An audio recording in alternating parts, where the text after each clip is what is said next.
নমস্কার। আমি আজকে কথা বলবো কিডনি পেশেন্ট তার যদি হার্টে প্রবলেম হয়ে যায় তখন কি কি প্রিকশন নেওয়া উচিত অ্যান্ড এইসব পেশেন্টে প্রগনোসিস কি হয়, কত লাভ হতে পারে, কত লাভ না হতে পারে as compare to normal patient. তখন যে কিডনি পেশেন্ট হয় ওটা দু রকম কিডনি পেশেন্ট হতে পারে। একটা হয় অ্যাকিউট কিডনি ইঞ্জুরি পেশেন্ট, যেখানে পেশেন্টের প্রাইমারিলি কিডনি প্রবলেম নেই, কিন্তু পেশেন্টের ডিহাইড্রেশন হলো অথবা কোনো বড় ইনফেকশন হলো, সেপসিস হয়ে গেল, তার সঙ্গে কিডনি ট্রানজিয়েন্টলি এফেক্ট হয়ে গেল আর কিডনি ফাংশন শাটডাউনও করতে পারে। দেন many Times and majority of the times it is reversible, ওটা রিভার্স করে যায় যদি আপনি অফেন্ডিং এজেন্ট যা দিয়ে ডিহাইড্রেশন কারেক্ট করে দিলেন, ইনফেকশন কারেক্ট করে দিলেন, হাইপারটেনসিভ ক্রাইসিস বলি আমরা, খুব বেশি হাইপারটেনশন হয়ে গেল তো হাইপারটেনশন কন্ট্রোল করে নিলেন, অথবা হার্ট ফেলিয়ার হয়ে গেল পেশেন্টে, হাইপোটেনশন হয়ে গেল, ব্লাড প্রেশার ফল হয়ে গেল, multiple reasons blood pressure can fall, blood pressure fall হয়ে গেল। So these are acute kidney injury, যেখানে কিডনি আগে কোনো প্রবলেম ছিল না, কিন্তু because of some offending agents like dehydration, infection, extreme hypertension, extreme hypotension, অথবা কোনো কোনো সময় আমরা অনেকগুলো নেফ্রোটক্সিক ওষুধগুলো ব্যবহার করতে হয়। এখানে এক্সেসিভ অফ পেন কিলার্স, যদি কেউ patient excessive of pain killers নেয় ওখানেও কিডনি ড্যামেজ হতে পারে, এটা সবাইকে মাথায় রাখা উচিত। And sometimes some other drugs are there also.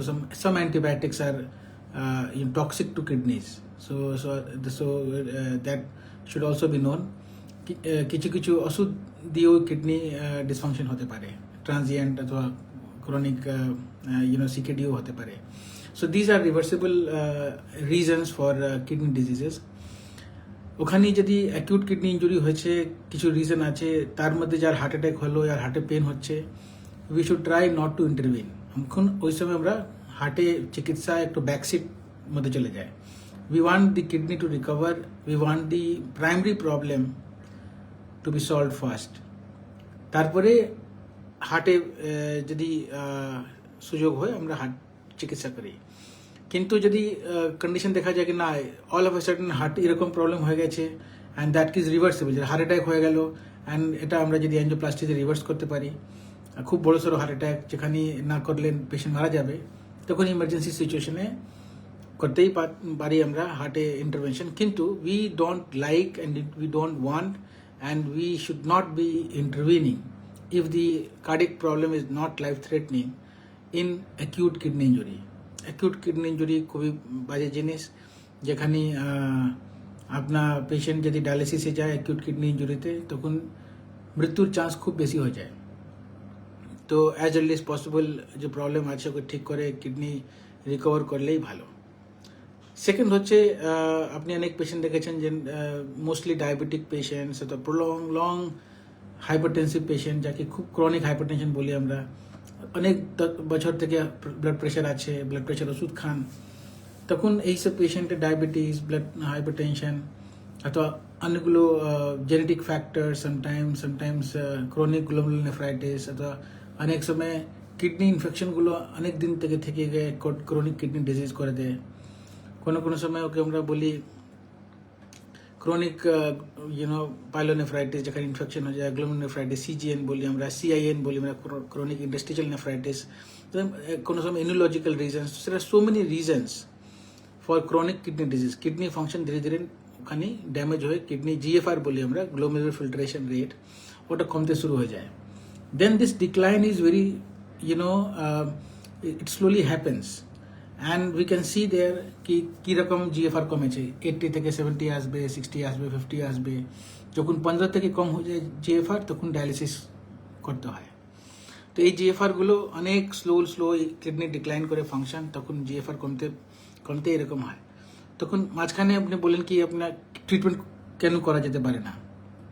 নিশ্চয় ট্রিটমেন্ট করা যেতে পারে।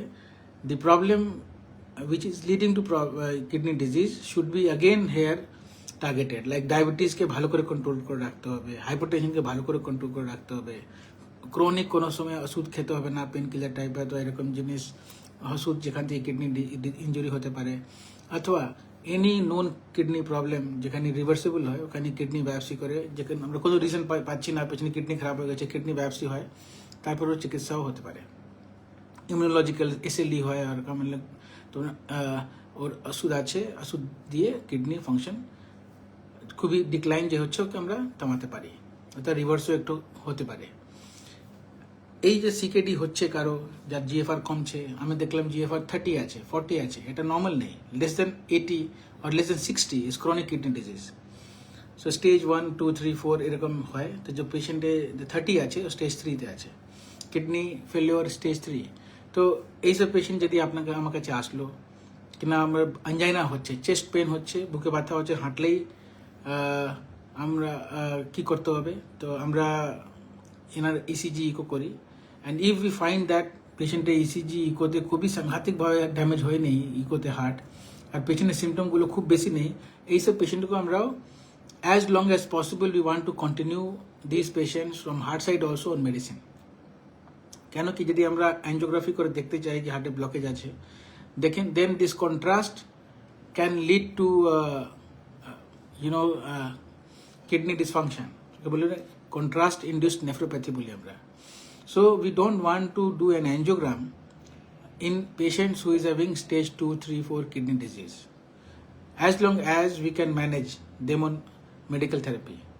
যার খুবই খারাপ এনজাইনা হচ্ছে না, একটু হাঁটলে 50 মিটার হাঁটলে 100 মিটার হাঁটলে চেস্ট পেন হচ্ছে, দাঁড়িয়ে ঠিক হয়ে যাচ্ছে, আমরা ওষুধগুলো দিয়ে রাখি অ্যান্টি এনজাইনাল, ঠিক আছে উনি কাজ করছেন, হার্ট ফাংশন ঠিক আছে, ইসিজি খুব সাংঘাতিক নেই, we would like to continue.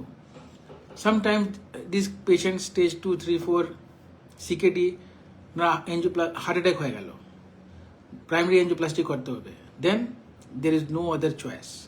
অর্থাৎ কারো খুবই সিমটম হচ্ছে, বুকে ব্যথা এরকম হচ্ছে কি উনি কাজই করতে পারছেন না, হার্ট ফাংশন ঠিক আছে লেকিন হাঁটলেই বুকে চাপ হচ্ছে, 5 মিটারও হাঁটতে পারছে না, then also we don't have choice. তখন আমরা কি করতে পারি আপনি জিজ্ঞাসা করতে পারেন। তখন আমরা ডেফিনেটলি খুবই কম কন্ট্রাস্ট দিয়ে কন্ট্রাস্ট অ্যাঞ্জিওগ্রাফি করি, and then we have option like zero contrast angioplasty, যে আমরা আগে 5 বছর আগে এখানে আমরা শুরু করেছিলাম মেডিকাতে। ওখানে আমরা কন্ট্রাস্ট দিই না, আমরা আইওয়াস ইন্ট্রাভাস্কুলার আল্ট্রাসাউন্ড দিয়ে আমরা দেখতে পারি কি ব্লকেজ কোথা থেকে কোথা হচ্ছে, what is the length of the disease, how big is the vessel, and what kind of stent needs to be put in, কত বড় স্টেন্ট লাগবে, কত লেন্থ, কত ডায়ামিটারের স্টেন্ট লাগাতে হবে, কোথা থেকে কোথায় লাগাতে হবে, আর কিছু বেলুন কি দিতে হবে, বেলুন কত বড় বেলুন দিয়ে ওকে প্রিডাইলেট করতে হবে, অথবা রোটাবলেশন করতে হবে কিনা, ক্যালসিয়াম আছে তো ক্যালসিয়াম ভাঙতে হবে। তো এইসব জিনিসগুলো আমরা সবই জিনিস ইন্ট্রাভাস্কুলার ইমেজিং থেকে ভালো করে বুঝতে পারি। We don't require multiple injections with contrast two C this. আজকে 8-10 বছর পরে, আগে কিছু ছিল না, অত আইওয়াস ইউজ হতো না, দেন আমরা ইমার্জেন্সি সিচুয়েশন হলে আর কিছু কন্ট্রাস্ট দিতেই হতো, and then lot of patients use to have kidney dysfunction after that. অনেকগুলো পেশেন্ট ইম্প্রুভ করে যায়, অনেকগুলো করে না, and then once they require dialysis in this situation, তখন ওনার প্রবলেমে চলে যায়। তো এটা হলো কিডনি ডিজিজ, তার সঙ্গে হার্টের problem.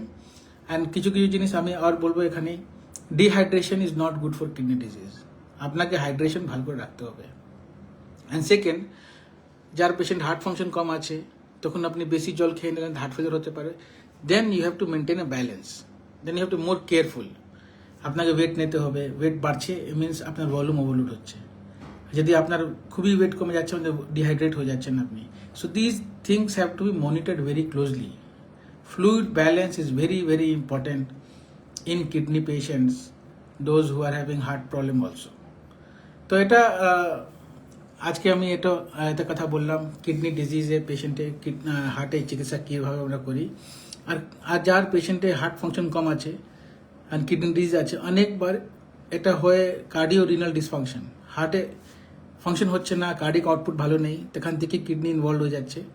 Then this patients if you do angioplasty or bypass surgery or we put a CRT machine if there is indication of putting CRT like LBBB আছে পেশেন্টে হার্ট ডিসফাংশন হচ্ছে, coronary artery normal আছে, CRT heart function বাড়লে because of this interventions kidney ফাংশনও improve করতে পারে। তো হোলসোল এটাই হলো, কিডনি পেশেন্টে হার্ট প্রবলেম হওয়ার চান্স বেশি থাকে, কিডনির প্রবলেম হওয়ার মধ্যে অনেকগুলো রিভার্সিবল ফ্যাক্টর থাকে যেকে আমরা ঠিক করতে পারি, যেভাবে ডিহাইড্রেশন, যে extreme hypertension, extreme hypotension, sepsis, infection আমরা ট্রিটমেন্ট করতে পারি, ডায়াবেটিস কন্ট্রোল করতে পারি। আর যার হার্ট অ্যাটাক হয়ে গেল, then we can do very zero minimal contrast দিয়ে অ্যাঞ্জিওগ্রাফি, তার সঙ্গে জিরো কন্ট্রাস্ট অ্যাঞ্জিওপ্লাস্টি। তো এখানেই আমি আজকে এখানেই শেষ করব। আমরা 10 মিনিট কথা বললাম। হার্টে রোগী যদি কিডনি পেশেন্ট হয় তখন কিভাবে প্রিকশন নিতে হয়। তো নেক্সট উইক আমরা ফির আসবো, কথা বলবো। And I don't see any next time we'll talk about the questions which are being put in today. Next time question গুলো জবাব দেব, and hopefully নতুন সাবজেক্টে কথা বলবো। Thank you very much.